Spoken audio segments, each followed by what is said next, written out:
Hi, my name is Sarah Altus, and I did my art presentation on the contemporary artist Louise Bourgeois. A little bit about her. She was born in Paris in 1911. She was a middle child of three.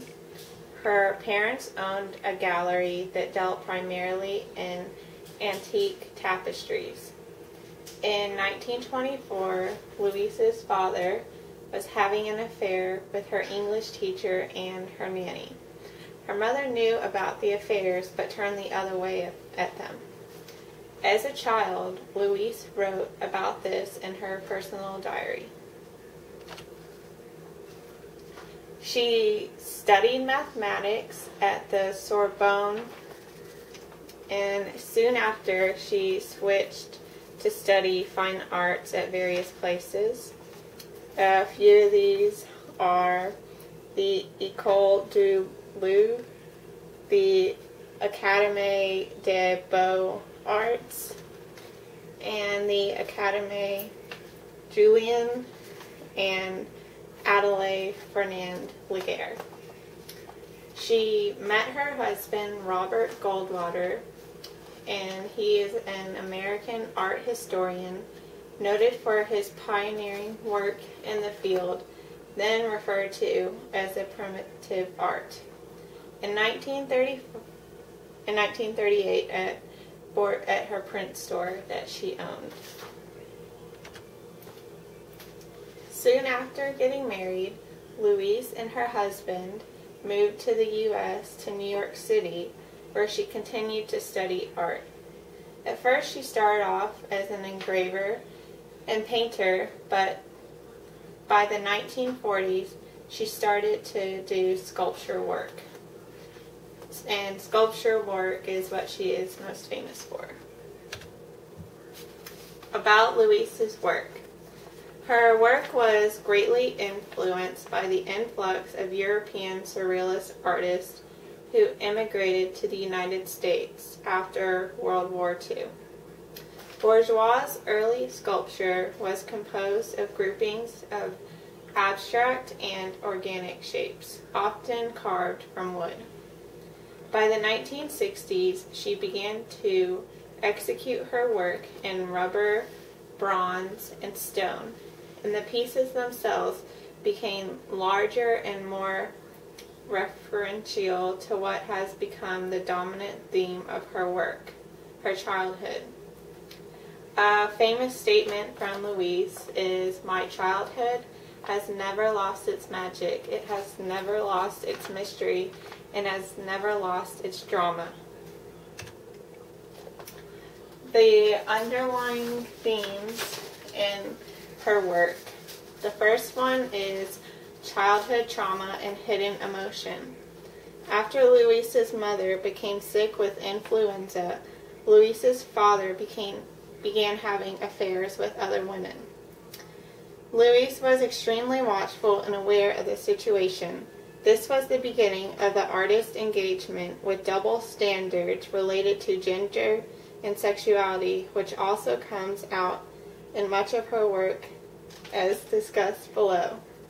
She recalls her father saying, "I love you," repeatedly to her mother, despite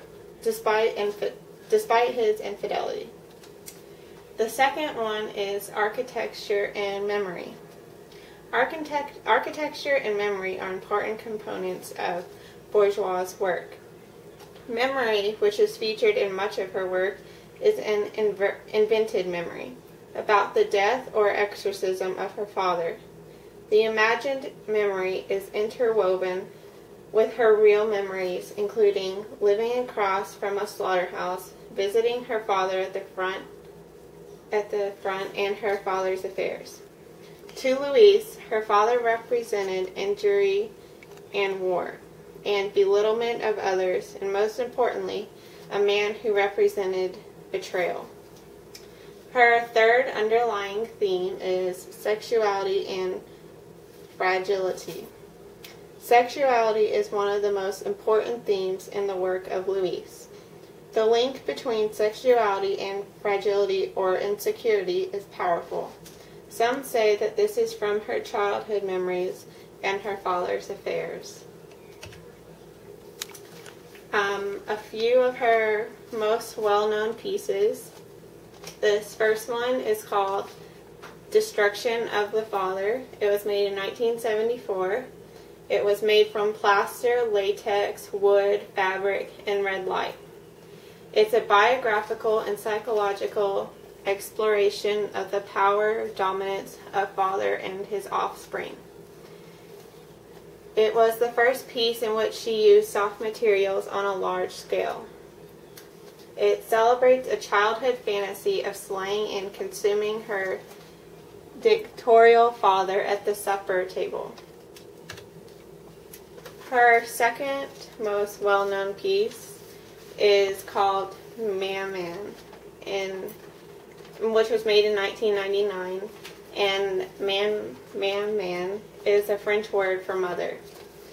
It's 30 feet high and over 33 feet wide, with a sack containing 26 marble eggs. It was made of ribbed bronze. The sculpture was created as part of her inaugural commission of the Unlever series in 1999 for Tate Modern's vast turbine halt. This piece was influenced by the strength of Bourgeois' mother, with metaphors of spinning, weaving, nurture, and protection. This piece of her work was my personal favorite because I found it very unique. When walking in the streets, it would stand out compared to anything. And I liked that it was a 3D piece of art. And this is a quote from Louise about her piece of art. It says, "The spider is an ode to my mother. She was my best friend. Like a spider, my mother was a weaver. My family was in the business of tapestry restoration, and my mother was in charge of the workshop. Like spiders, my mother was very clever. Spiders are friendly presents that eat mosquitoes. We know that mosquitoes spread diseases and are therefore unwanted, so spiders are helpful and protective, just like my mother."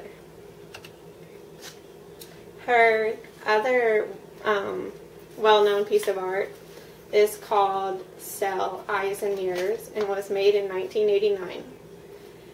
When looking at this, the viewer is prompted to peer inward at arrangements of symbolic objects. The cells enclose psychological and intellectual states, primarily feelings of fear and pain. Bourgeois stated that the cells represent different types of pain: physical, emotional, and psychological, mental, and intellectual. Each cell deals with a fear. Fear is pain. Each cell deals with the pleasure of the voyeur, the thrill of. These are a few of the awards that she's gotten. The first one was in 1977, the honorary doctorate from Yale University. 1991, the Lifetime Achievement in Contemporary Sculpture Award. And 1997, National Medal of Arts. 2003, the Wolf Foundation Prize in the Arts. In 2005, Austrian Decoration for Science and Art. And in 2009, honored by the National Women's Hall of Fame. And that's my show.